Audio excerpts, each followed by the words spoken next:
काही न्याय मिळणे ही फार मोठी उपलब्धी आहे. ज्यांना समजेल त्यांना समजू शकतं. सर्वोच्च न्यायालयाने मराठा आरक्षण नाकारलं होतं, हे कुणाला समजत नाही लवकर. हे जे काही मिळालेलं आहे हे सहजासहजी नाही मिळाले.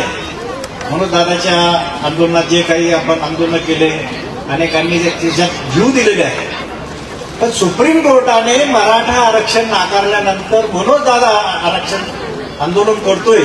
आणि आम्ही त्यात असताना जे काही थोडंफार यश मिळालेलं आहे.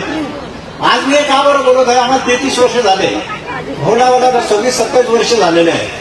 तर उद्याचं कोणी पाहिलं काय पाहिलं, उद्याचं कोणी पाहिलेलं नाही. हे संतांनी सगळ्याला सांगितलं, त्याची जाणीव आम्हाला आहे. 100% आम्ही जाणून घेऊनच बोलत असतो. आजच आमचा कालच भाऊचा कार्यक्रमानिमित्त आपण बैलगाड्याच्या शर्यतीचा कार्यक्रम करत होतो.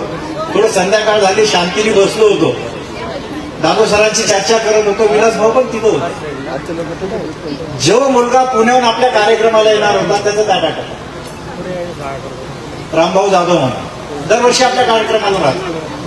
वेळेचं काहीही सांगता येत नाही. म्हणून आम्ही काय ठरवलं, जितका वेळ आम्हाला मिळेल, परिवारांनी आम्हाला सोडूनच दिलेलं आहे. समजा भाऊला ना आम्हाला, चला जे करता येईल तुम्हाला करा, सामाजिक काम करा, आणि आम्ही आनंद घेत राहतो.